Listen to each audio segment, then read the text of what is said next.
Hello les amis, j'espère que vous allez bien. Bon, aujourd'hui on va un peu continuer de notre série sur base de données NoSQL. Là nous sommes sur MongoDB.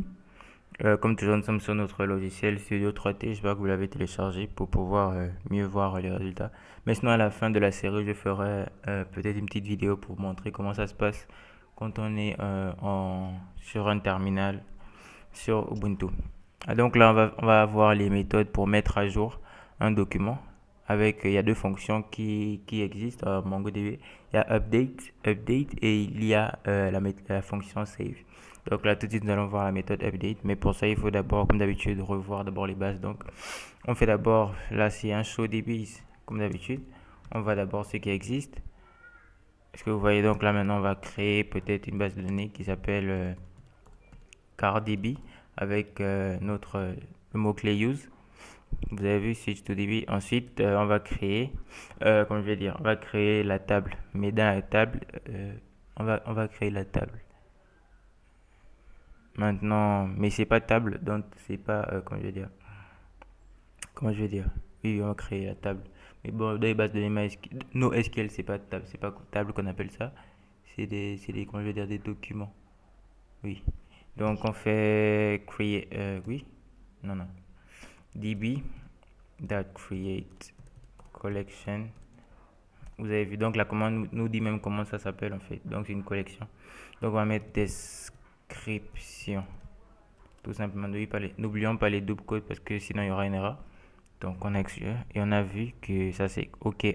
Ça veut dire que ça trouve. Mais pour voir si on a bien créé, on peut faire un show collection. On fait un show collection. Vous avez vu, c'est comme je l'ai créé. Maintenant, on veut insérer. Pour insérer, c'est db. Point. Le nom de la collection, description, c'est ce qui nous met là.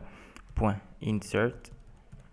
Et on va créer comment je vais dire, deux documents pour que je puisse vous montrer un peu comment je vais dire, les avantages avec la méthode update. Donc là, on va mettre par exemple name. Name, on va mettre par exemple Ferrari. On ferme.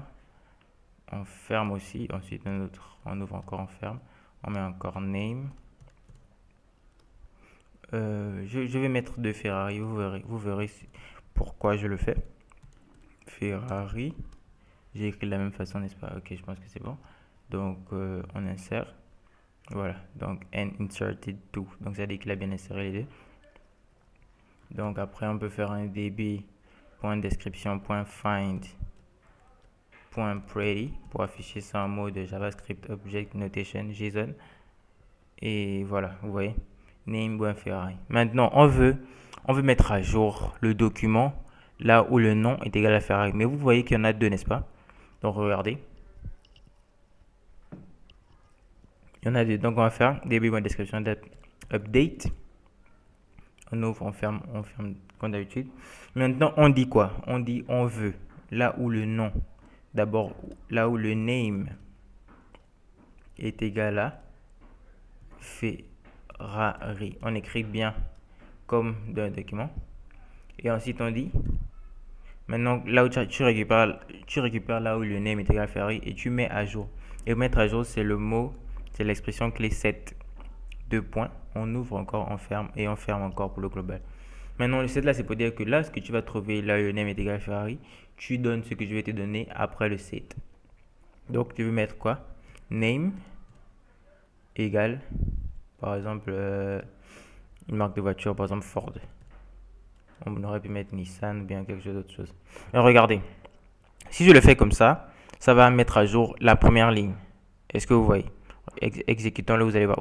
Vous voyez bien qu'on a deux documents dont le name est égal à Ferrari. Mais si on l'exécute uniquement comme ça, il va mettre à jour que le premier truc. Mais il y a une autre expression qu'on peut ajouter après pour mettre à jour tous les documents. Mais là, je vais d'abord vous montrer comment on met à jour d'abord. Ça va mettre à jour, si on ne met pas le mot-clé que je vais vous montrer tout de suite, ça va mettre à jour que le premier qu'il va trouver. Donc, exécutons ça. Vous avez vu nmatch. Ici, on peut mettre en commentaire et on peut faire un db that description that find that pretty. début de description de ready. Ok. Vous avez vu, il a mis que le premier a, il a mis que le premier, là, il a fait le meilleur. Regardez ici, les deux étaient à Ferrari, mais il a mis que le premier à, il a mis à jour que le premier. Maintenant, pour remédier à ça, je vais d'abord remettre le premier à Ferrari. Je mets Ford ici et ici je mets Ferrari. Et j'exécute. Voilà, je pense que là c'est bon. Et si je mets ça en commentaire et que j'exécute pdf description find ready, si je fais ça, vous avez vu les deux sont à Ferrari. Maintenant pour mettre les deux à jour, il suffit tout simplement d'utiliser le mot-clé multi. On met un multi est égal true. Mais regardez, ici, on n'est pas obligé de uniquement mettre le name. Hein. C'est-à-dire que quand on va mettre à jour cette ligne-là, on va lui dire que là où tu vois qu'un document égale name à Ferrari, tu peux mettre tout ce qu'on va t'ajouter là. Par exemple, là, je peux mettre, name Ford. Et ensuite, je peux ajouter, par exemple, year. Je peux mettre, par exemple, 2008. Et je peux ajouter aussi la country. Ford, c'est quel pays? Je sais même pas. Ford. Je sais pas, peut-être c'est les Allemands. Là, je sais pas. Donc, je vais mettre peut-être Angleterre. Voilà. Donc, vous voyez, il va mettre à jour Ferrari. Mais il y a un autre truc à ajouter. On doit lui dire multi reçoit true. Ce ce qu'on ajoute à la fin là va nous dire quoi? Va nous dire que s'il y a plusieurs documents dont le name est égal à Ferrari, tu mets à jour tous les documents. Et si on exécute ça, vous avez vu match it to. Et si on remet ça encore en commentaire, vous allez voir qu'il a exactement mis ce qu'on a mis là, name for year 2008, et il a gardé le object ID. Vous avez vu, c'est toujours le même object ID. C'est où? C'était là. C'est le même object ID pour les deux, 65, 64. Vous voyez ici, 65, 64, 65. Et il a mis à jour les deux. Vous voyez, donc les deux où il y avait Ferrari, il a mis ce que la mise à jour que nous avions ajouté, Ford, year 2008, country, Angleterre. Est-ce que vous voyez? Donc c'est ça. Maintenant le truc avec ça, c'est pour la méthode update. Maintenant pour la méthode save, elle par contre, elle prend en compte la méthode save. Vous pouvez l'utiliser. Vous pouvez l'utiliser quand vous voulez mettre à jour un seul document.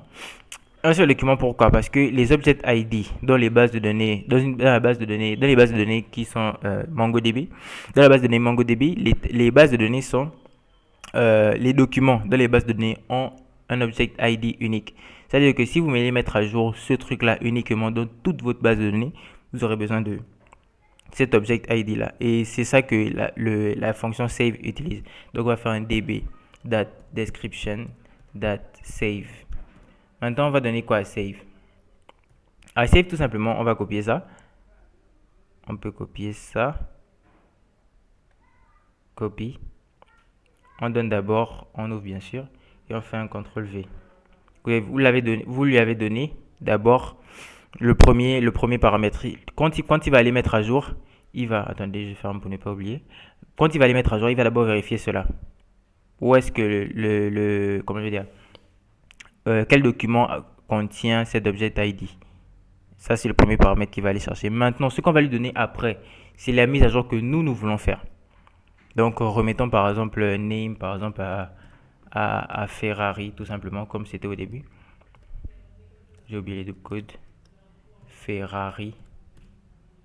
Lui, c'est pour une mise à jour unique. Voilà, on remet juste Ferrari avec cet object ID là. Et vous avez vu matched one, modified one. Et si on refait encore, si on refait un db description find, vous allez voir que le premier il a remis à Ferrari comme c'était ici. Vous avez vu le 64 à la fin, il a repris que le 64. Donc c'était un peu ça, c'est de méthode de mise à jour. Donc si vous voulez mettre à jour un seul document, vous savez que quand vous allez faire votre requête, par exemple si vous utilisez PHP ou Java ou bien un quelconque langage backend, quand vous voulez utiliser MongoDB en dans votre base de données, si vous voulez mettre à jour une seule ligne pour les bases de données, pour les bases de données relationnel, mais comme on a MongoDB, c'est une base de données NoSQL. Si vous voulez mettre à jour un seul document, c'est mieux d'utiliser la méthode save. Maintenant, si vous savez que la mise à jour que vous allez faire, il y aura par exemple plusieurs documents qui auront cette valeur-là, comme on l'a fait ici, c'est mieux de ne pas utiliser le multi-true. Parce que si vous ne mettez pas le multi-true, vous l'avez vu tout à l'heure, il va mettre à jour que le premier qu'il va trouver et puis il va arrêter son exécution. Donc, c'était ça pour les mises à jour des documents. Donc, ne vous arrêtez pas par exemple à cette histoire-là. Si je refais par exemple, je peux mettre par exemple ici, à quelle autre marque de voiture là, par exemple, Hummer. Non, je vais mettre par exemple Nissan. Nissan, je sais que c'est japonais. Donc, je mets par exemple hier. Si je mets hier, je mets par exemple, je sais pas, 2010, virgule, et le country. Le country, je mets Japan. Japon. Donc c'est ça. Et je mets ça en commentaire. Ouais. Et il va m'exécuter cela. Donc j'exécute. Et vous avez vu. Et si après je fais encore un db description find pretty pour afficher sur le format JSON. Vous avez vu. Nissan 2010 Japon. Donc c'est ces deux méthodes là, à ne pas oublier, update. Quand on veut mettre à jour, on sait que par exemple, il y aura plusieurs documents qui auront cette valeur là, donc on n'oublie pas le multi-true. Et si on veut mettre un seul document, on sait que par exemple, quand on met à jour par exemple les caractéristiques d'un employé ou bien d'un étudiant, je sais pas, on sait que l'étudiant c'est lui seul, avec qui on veut faire la mise à jour, donc on utilise la méthode save parce qu'elle prend en compte que l'objet ID et l'objet ID est unique pour chaque document. Et comme vous voyez là, cet objet ID là, il est différent de celui-là. Donc c'était ça et on se voit à la prochaine. Allez.